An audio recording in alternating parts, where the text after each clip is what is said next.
ഊട്ടിയിലേക്കുള്ള യാത്ര ചെയ്യുമ്പോൾ കുറേ മനോഹരമായ കാഴ്ചകൾ കാണാനുണ്ടായിരുന്നു. നല്ലൊരു ഗ്രാമീണ തനിമയുള്ള, അതുപോലെ തന്നെ ഭയങ്കര നമുക്ക് കാണുമ്പോൾ കുറേ സന്തോഷം തോന്നുന്ന നല്ല നല്ല പ്ലേസസൊക്കെ കവർ ചെയ്തിട്ടാണ് ഊട്ടിയിലെത്തിയത്. ആദ്യം ഞങ്ങൾ വിസിറ്റ് ചെയ്തത് പൈക്കര വാട്ടർഫാൾസ് ആണ്. അത് നീലഗിരിയിലാണ് സ്ഥിതി ചെയ്യുന്നത്. ഞങ്ങൾ അൺഎക്സ്പെക്റ്റഡ് ആയിട്ടാണ് അവിടെ എത്തിച്ചേർന്നത്. ജസ്റ്റ് പാസ് ചെയ്ത് പോകുമ്പോൾ പൈക്കര വാട്ടർഫാൾസ് എന്ന് കണ്ട് ജസ്റ്റ് അവിടെ വിസിറ്റ് ചെയ്തു. കുറേ ടൂറിസ്റ്റുമാരുണ്ടായിരുന്നു. പിന്നെ ഞങ്ങൾ പോയത് പൈൻ ഫോറസ്റ്റിലേക്കാണ്. It's famous. പിന്നെ പൈൻ ഫോറസ്റ്റ് പോയി കുറേ നേരം അവിടെ റെസ്റ്റ് ചെയ്തു. കുറേ ആ ആംബിയൻസും ആ കാംനെസ്സും ഒക്കെ കുറേ എൻജോയ് ചെയ്തു.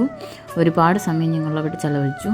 പിന്നെ ആഫ്റ്റർ ദാറ്റ് ഞങ്ങൾക്ക് ഒരു പ്ലാൻ ഉണ്ടായിരുന്നില്ല. ദെൻ ഞങ്ങൾ തണ്ടർ വേൾഡിലേക്ക് പോയി. അവിടെ നിന്നും ഒരു ഐഡിയ ഇല്ല. പുറത്ത് കുറച്ച് പിക്ചേഴ്സ് കണ്ടു. ഇന്നതൊക്കെയാണ് ഉള്ളിലുള്ളതെന്ന് അറിഞ്ഞു.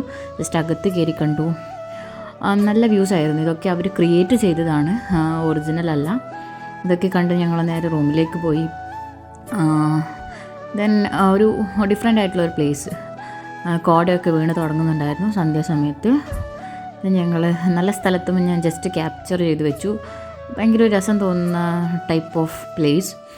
ആഫ്റ്റർ ദാറ്റ് ഞങ്ങൾ പോകുന്നത് റോസ് ഗാർഡനിലേക്കാണ്. പിന്നെ ഞങ്ങൾ റോസ് ഗാർഡനിലെത്തി. അത് നന്നായിരുന്നു. കുറേ ഫ്ലവേഴ്സ് പിച്ചെടുക്കാൻ തോന്നുന്ന ടൈപ്പ് ഓഫ് ഫ്ലവേഴ്സ്. പക്ഷേ നമ്മൾ ആസ്വദിച്ചു. അതൊന്നും ടച്ച് ചെയ്യാനും പോലും പാടില്ല. ഞങ്ങൾ കുറേ ഫോട്ടോസൊക്കെ എടുത്തു. പിന്നെ നല്ല സ്ഥലം. അവിടെ ചെന്ന് കഴിഞ്ഞാൽ പെട്ടെന്നൊന്നും അവിടുന്ന് പോകാൻ തോന്നാത്തൊരു ടൈപ്പ് ഓഫ് സ്ഥലം. കുറേ ആൾക്കാരുണ്ടായിരുന്നു, ഫോട്ടോസ് എടുക്കുന്നുണ്ടായിരുന്നു. ഞങ്ങളും കുറേ ഫോട്ടോസ് എടുത്തു.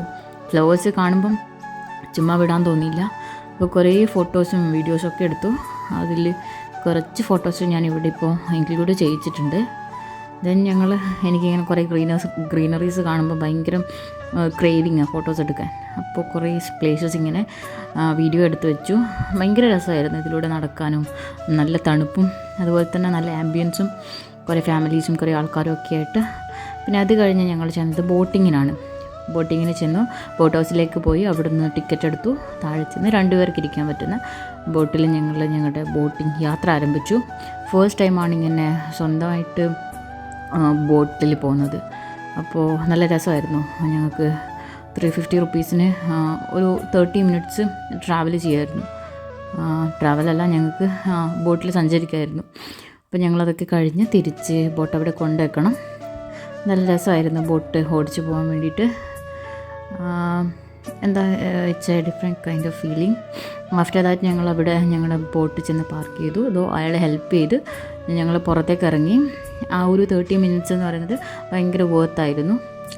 കാരണം അറൗണ്ട് ആ വെള്ളത്തിൽ മുഴുവൻ ഞങ്ങൾ കറങ്ങി. പിന്നെ ആഫ്റ്റർ ദാറ്റ് ഞങ്ങളൊരു ഹോട്ട് ചോക്ലേറ്റ് കഴിക്കാമെന്ന് വെച്ചു. പിന്നെ ഒരു ഹോട്ട് ചോക്ലേറ്റ് വാങ്ങിച്ചു. Little bit expensive but tasty. First ടൈമാണ് ട്രൈ ചെയ്യുന്നത്. നല്ല ടേസ്റ്റി ആയിരുന്നു. അവരുടെ ആ പാത്രമൊക്കെ ഭയങ്കര ഡിഫറെൻറ്റാണ്. പിന്നെ ഞങ്ങൾ വേറെ നിറച്ച് ഫുഡ് കഴിച്ചു. ഇതൊരു കേരള ഹോട്ടലാണ്. കേരള ഫുഡൊക്കെ കിട്ടുന്ന ഹോട്ടലാണ്. ഞങ്ങൾ ഊണിന് അന്വേഷിച്ചു, പക്ഷേ ഊണ് കിട്ടിയില്ല. സോ ഇത് വെച്ച് അഡ്ജസ്റ്റ് ചെയ്തു. ദെൻ ഞങ്ങൾ തിരിച്ചു നാട്ടിലേക്ക്. വരുന്ന വഴിയിൽ ഒരു നല്ല വ്യൂ കണ്ടു. ഏകദേശം സന്ധ്യ സമയമായിരുന്നു. നല്ല കോടയാണ്.